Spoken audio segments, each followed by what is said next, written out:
In this video, I'll be doing a home energy audit, or at least the thermal leakage part of the home energy audit, with the aid of an infrared or thermal camera. Here is my front door. And here is the same door in the infrared spectrum. Now, this particular thermal camera is a FLIR E4, their lowest E-series model. The resolution is not nearly as good as what we would expect in something like a visible light camera. But these things are kind of pricey and the resolution is a little lower. Something to know when looking at these images, the upper left-hand corner is recording the temperature of what the targeting reticle in the center is looking at. The scale is on the right. The scale is important to pay attention to when using these kinds of devices because the color will shift to try to maximize contrast. So if we were to take this camera and move it and point it towards an air conditioning vent, we see that the scale changes significantly. So the areas around the vent now are a yellowish color, whereas they would have been a darker color if we were actually looking outside because the scale's changed. So let's take a look at some things. This is the front entry door. Not a real surprise there. We have gaps and therefore leaks conducting heat through the top and bottom of the door, as well as the glass itself. This is an insulated door, but if you don't have a good seal around the perimeter, you'll have some leaks. Here is our aforementioned output or register vent for our air conditioning system. It should be noted that outside it is 90 degrees Fahrenheit right now. The general temperature of the interior of the house is around 73, 74 degrees Fahrenheit. We have a pair of French doors leaking some heat. And this is the living room. Now, there are several things of interest in the living room. First off, let us look. Here's the entertainment center. First off, of interest is off to the right here, we have a subwoofer. Now, this particular piece of equipment has not been turned on or actively used in at least the last 22-something hours. But we can see that we are producing a good bit of heat because some portion of this device is always on. And if you're trying to maximize the efficiency of cooling, this is a problem because any heat produced is not only electricity consumed to produce the heat, or whatever electrical process caused it to be produced in the first place, but you're also spending energy in the air conditioning to move the heat outside of the house.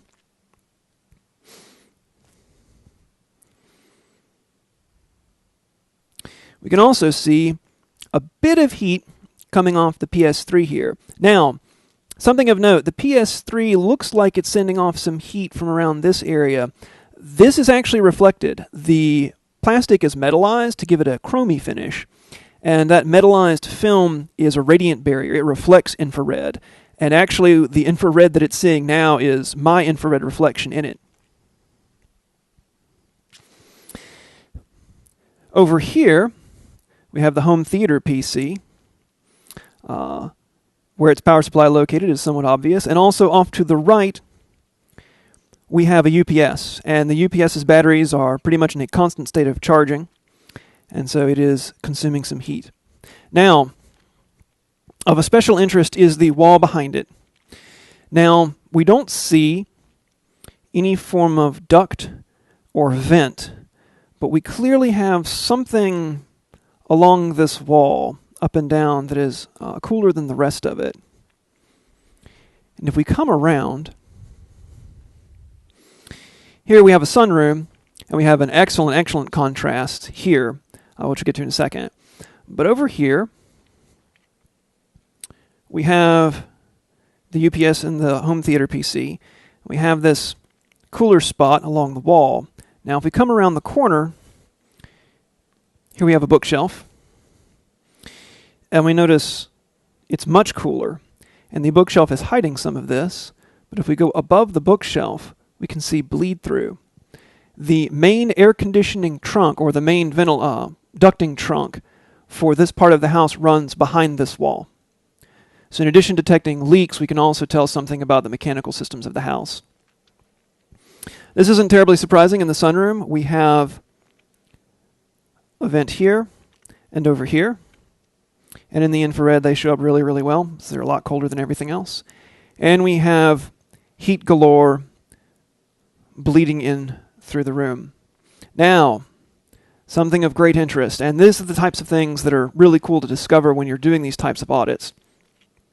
Here in the ceiling, we can see areas that are significantly warmer than the areas around them.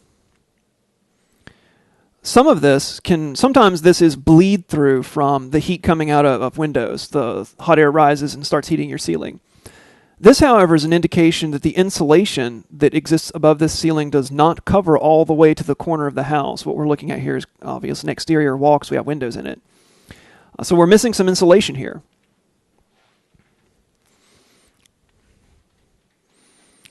If we go back, we can also see a few other gadget culprits of heat production. We have the back of the printer. The blinding light down there is also another UPS. Here we have the NAS, and we can also tell where the power supply for the NAS is because of where all the heat is coming from.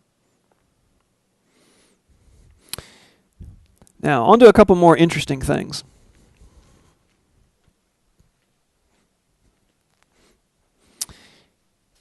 Here in the kitchen, we have a vent. And the vent is pumping out air this way.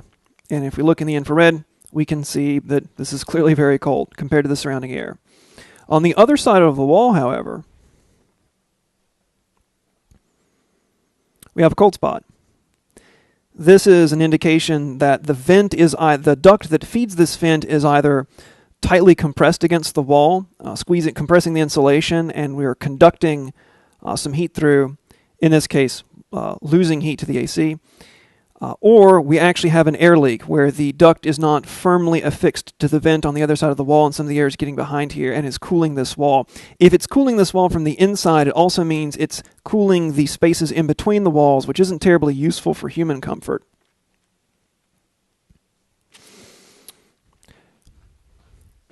Here we have the refrigerator. The refrigerator has this another metallized film on it, and so it reflects a lot of IR, so you get ghost images that aren't really its production of heat. However, what is interesting here is behind it. We see that there is a significant heat source from behind the refrigerator. This is normal.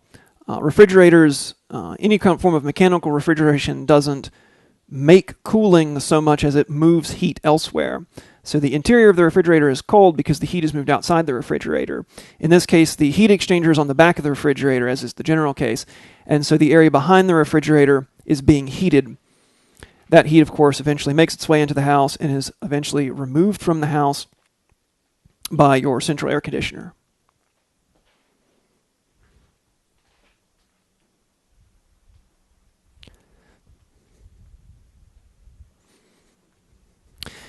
It should be noted that this particular camera, this E4, does not natively record video, which is why normally when you see internet videos reviewing these, they have a camera pointed at the back of the device. However, if you hook it up via USB, you can use it as effectively as a webcam and record it the same way. Here we have the stairs going up to the top floor. We have a window, of course, rather hot. We also have a hot spot down here, possibly due to missing insulation, or this house was built in, I think, 86. The insulation may have slid down the wall somewhat.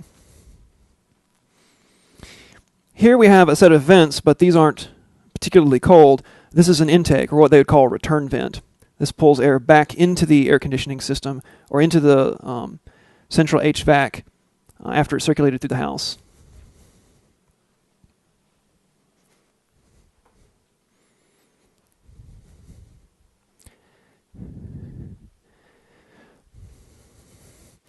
Now, here in the bathroom, what is of special interest is this. We have what is clearly a significant either failure of insulation or some kind of concentration of heat. If we put our reticle on the this area of the wall, we can see it is significantly hotter than it should be otherwise, especially considering we have an air conditioning vent right here. So there is something going on in this wall. I haven't had a chance to investigate this thoroughly yet. Also, if we go into the ceiling, this is an extraction fan, and specifically its motor is rather hot. This is either from being connected to the outside via a duct, or it is actually consuming some type of electrical power even when idle. In either case, it is quite warm.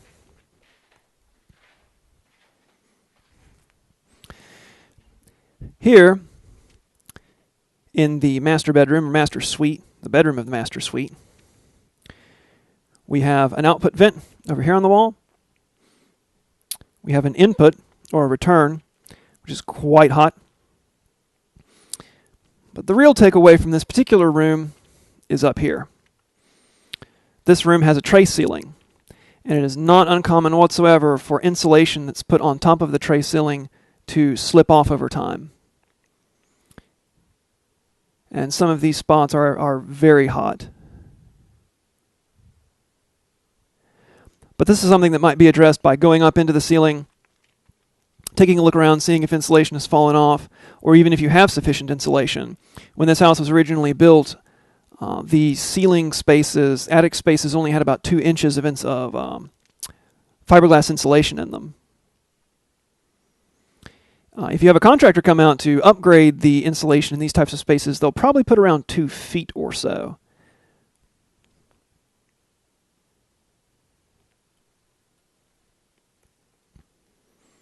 Here on this wall, we also have another air conditioning output. Here we can see the influence of objects around our vents. We can see that the air is cooling this wall, also cooling the side of this cover. If this cover were any further over, it would obviously interfere with the airflow here and prevent the cooling. However, a better example of that actually occurs over here. Here we can see that the door stop for this door stops the door immediately over a vent. So the door is quite cool. The airflow constrained behind the door makes the wall quite cool, but it's not really helping the rest of the room. Another culprit of losing a tremendous amount of energy and leaking heat in and out of the house is attic access. This access actually has a tent around the interior, separating it from the direct airspace of the attic, as well as a non-trivial amount of insulation, but we can still see that we are transmitting a reasonable amount of heat back and forth. Any penetration that goes into the attic is capable of doing such things. So in addition to a direct attic access, here we have a ceiling fan, or a whole house fan.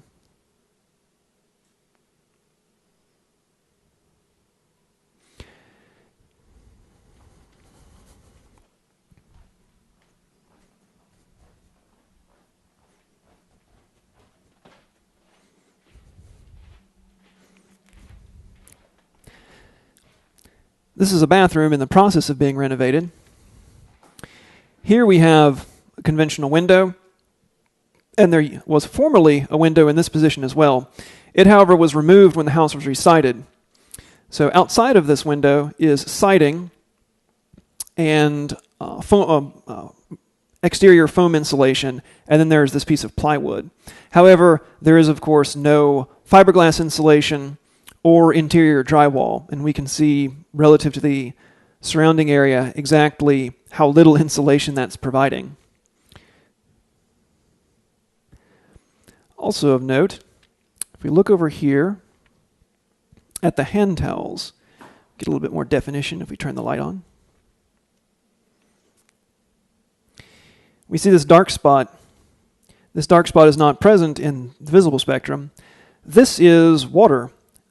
Someone has dried their hands on this towel, and the evaporative cooling is decreasing the temperature of the towel. This evaporative cooling is also why the toilet is significantly cooler.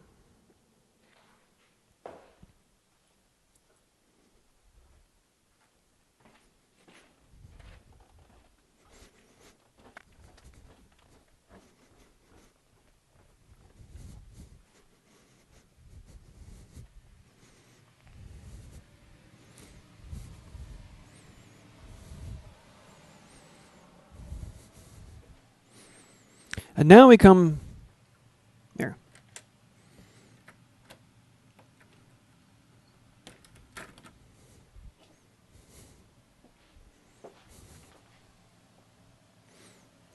And now we come to the garage. This was originally a carport that was converted into a garage. Of obvious standout is the car itself. This car has only been parked for about 30 minutes or so, so we can see not only the heat from its engine, but also the heat from the tires and the brakes.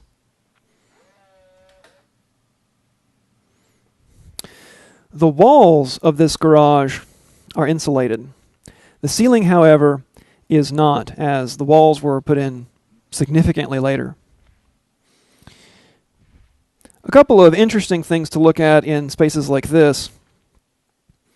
If we look at the ceiling, this space is not insulated. And so what we can see are the beams that support the roof itself. They conduct heat differently than the air that would convect around in this space. So visibly, there doesn't seem to be anything here, but in the infrared, we can clearly see where these beams contact the plywood that makes up the roof of this, or the inside ceiling of this garage.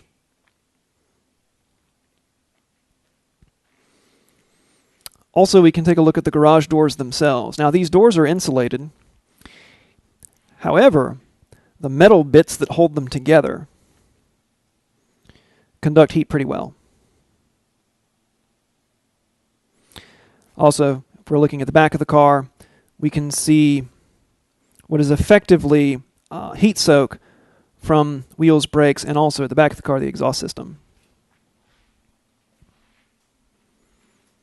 So hopefully this gives you an idea of the kinds of things that you can see and find with a thermal imaging camera.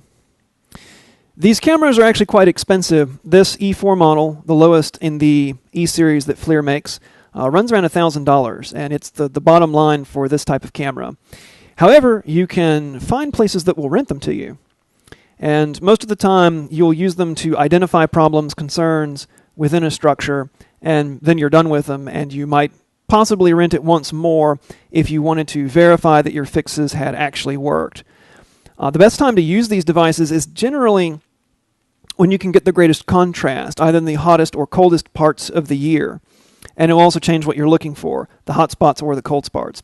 Because it's 90 degrees outside now and mid-70s inside nominally, the hot spots are what we're looking for. The opposite would be true if you were in winter.